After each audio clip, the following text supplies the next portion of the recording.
찬미예수님, 오늘은 연중 제19주일입니다.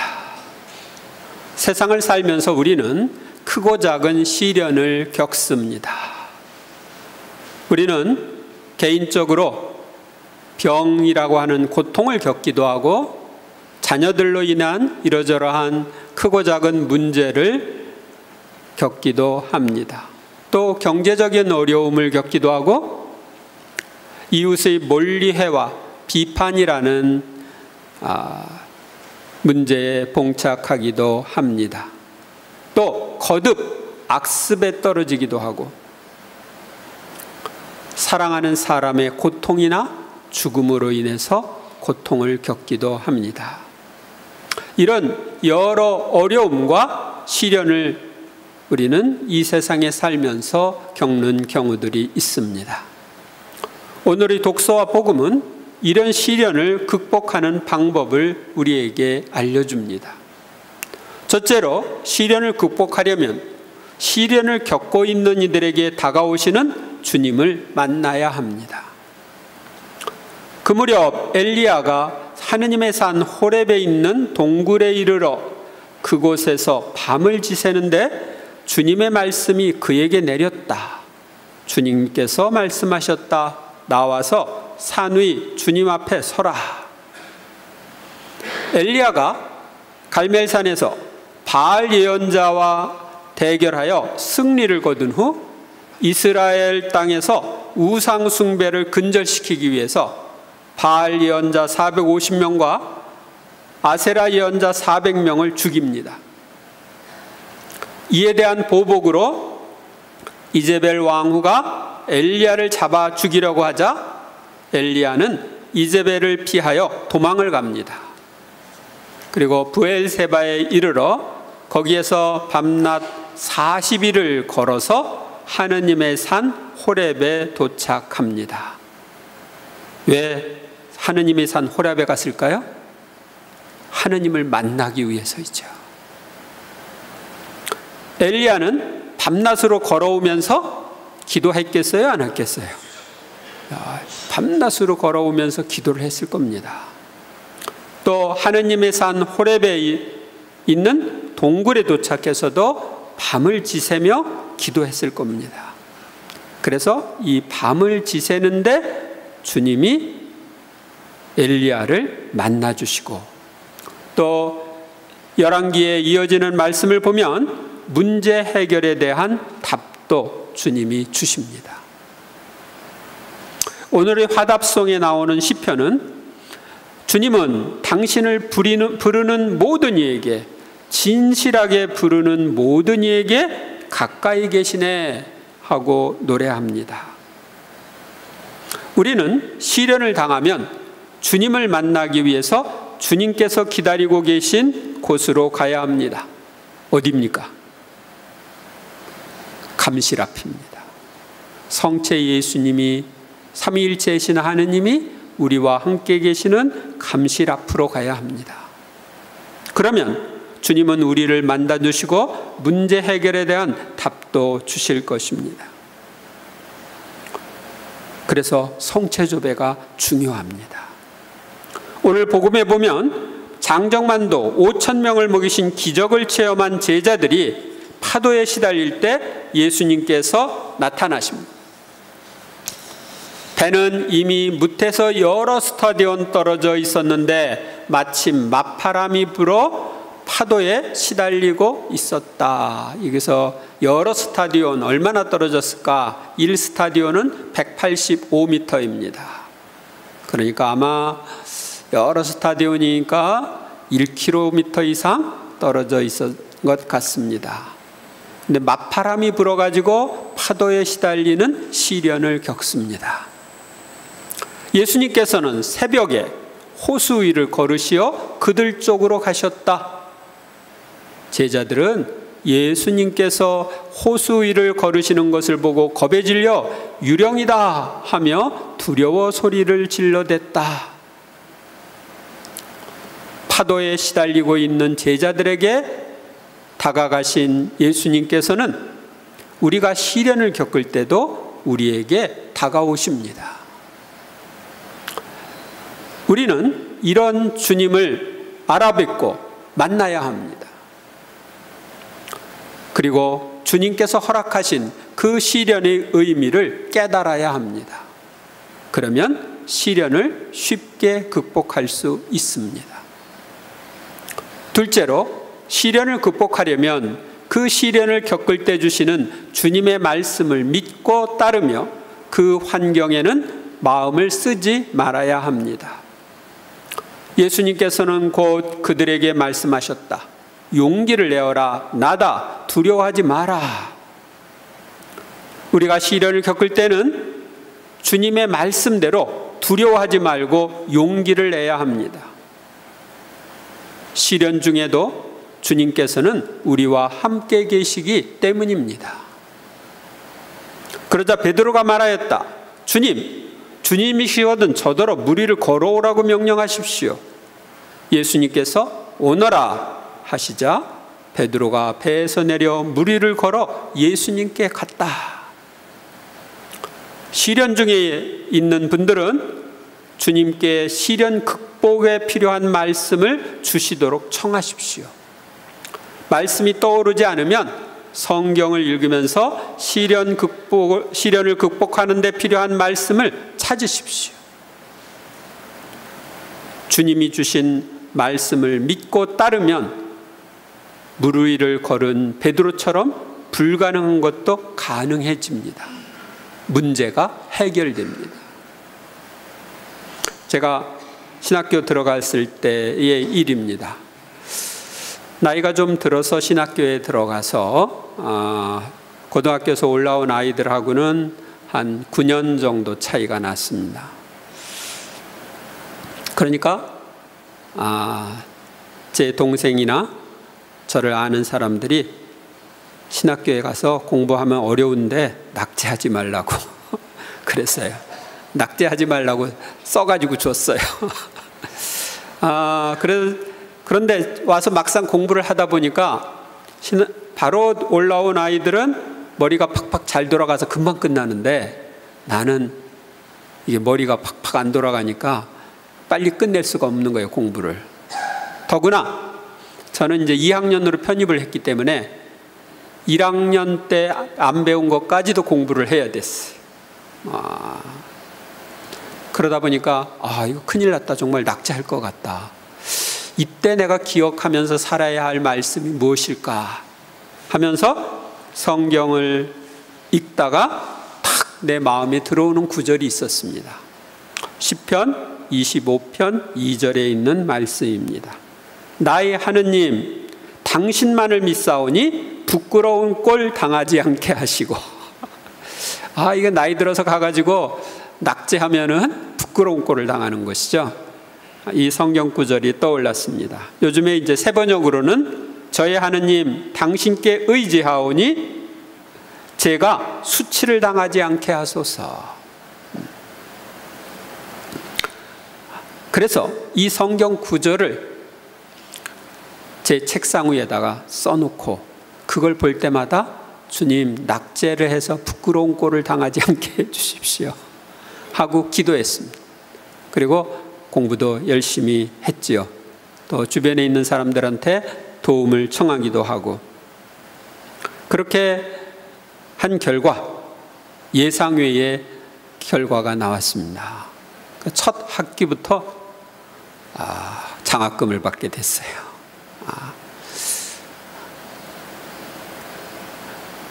그리고 제가 신학교 다니는 내내 한 번도 제시를 걸린 적이 없습니다. 제시라는 건 뭐냐면 시험을 못 보면 다시 시험을 보는 게 제시예요. 근데 제시를 걸린 적이 없습니다. 주님은 당신 말씀을 기억하면서 살 때 그 말씀을 이루어 주십니다.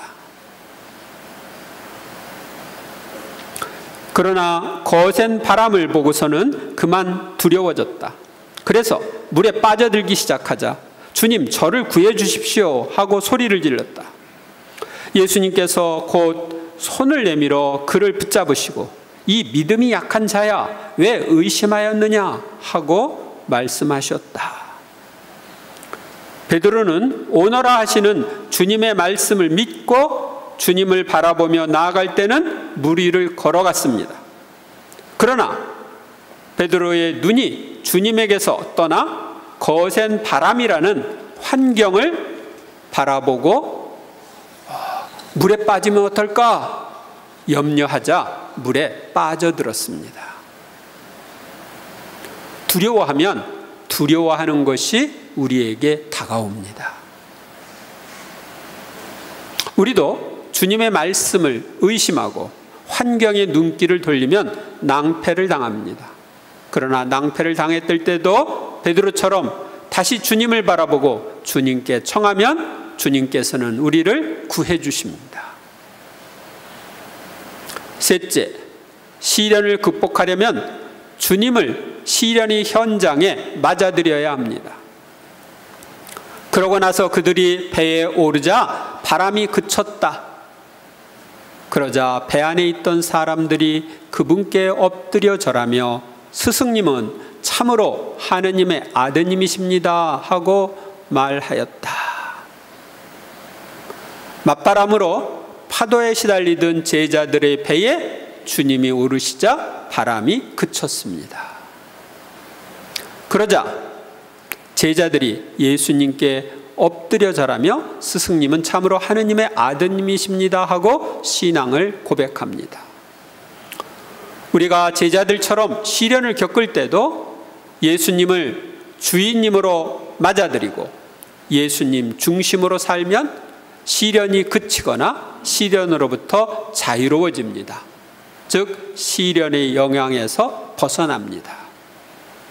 그리하여 예수님이 나의 구원자이심을 고백하게 됩니다. 하느님은 전능하신 분이시고 모든 피조물을 다스리시는 분이십니다. 그러므로 우리는 우리의 삶과 역사 안에 함께 계신 하느님의 현존을 의식하면서 어떤 시련도 두려워하지 말아야 합니다. 오늘날 전 세계로 확산되고 있는 코로나19도 두려워하지 말아야 합니다. 오히려 시련의 원인을 살펴보고 시련을 극복하는 데 필요한 지혜와 힘을 주시도록 청해야 합니다. 여러분 중에 시련을 겪고 있는 분들이 있다면 하느님께 나아가 시련을 극복하는 데 필요한 말씀을 주시도록 청하십시오. 그리고 시련이라는 환경을 바라보지 말고 기도하며 하느님 말씀에 의지하여 생활하면 기적을 이룰 수도 있다는 것을 믿으십시오. 기도는 기적을 이룹니다. 제가 고등학교 입시와 관련되는 체험을 하나 이야기하겠습니다.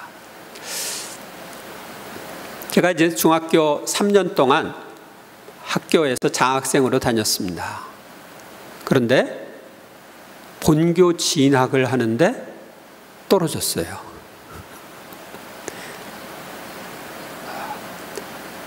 나중에는 제가 지금은 이제 할 때 사무착오라고 생각되는데 내가 가르쳐준 우리 반의 반장도 붙었는데 나는 떨어진 거예요. 그러니까 2차로 어디 다른 데에 장학생으로 보내주겠다고 선생님이 이야기를 하지만 저는 갈 마음이 없었어요. 나는 그냥 1년 더 열심히 해가지고 바로 대학에 가겠다. 그런 생각을 하고 검정고시를 했어요. 근데 검정고시를 공부를 5달 동안 열심히 해서 시험을 봤는데 붙은 줄 알았더니 또 떨어졌어요. 그 다음 해 그래도 고등학교 1학년이라도 다시 들어가야 된다. 그래서 1차 봤는데 떨어졌어요. 2차 봤는데 또 떨어졌어요. 그때까지는 제가 제 머리를 믿었어요. 저는 못 푸는 문제가 없다고 생각했고 내가 안 붙으면 누가 붙어 하는 그런 자세를 가지고 있었어요. 그리고 이제 3차 어디 갈까 하고 보니까 갈 만한 곳이 없어요. 고등국민학교 뭐 이런 학력 인정 학교 그런 곳만 있고 없는 거예요. 근데 마침 신문을 보니까 신문에 고등학교 2학년 편입생 모집 광고가 났어요. 그것을 딱 보고 나서 뭐 여러 곳이 있었는데 저를 장학생으로 보내주겠다고 학교에서 이야기한 곳도 있었고, 또 제가 가고 싶은 학교도 있었어요. 근데 그 가고 싶은 학교는 제가 고등학교 입시 시험을 거기에 볼까 하다가 거기는 너무 셀 것 같아서 피한 학교예요. 근데 거기에 2학년 편입생 모집이 나왔어요. 그때 제 마음 안에 그 학교 바로 옆에 성당이 있으니 거기 들어가면 매일 미사하는데 좋겠다. 저는 그 당시에 매일 미사를 했거든요. 그래서 주님께 청했습니다. 주님, 저 학교 붙여주십시오. 근데 이렇게 보니까 국어, 영어, 수학, 고등학교 1학년 교과서도 1학년 마친 사람들은 이제 2학년 편입을 하는데, 그것을 시험을 보는데 제가 고등학교를 안 다녔으니 교과서가 없는 거예요.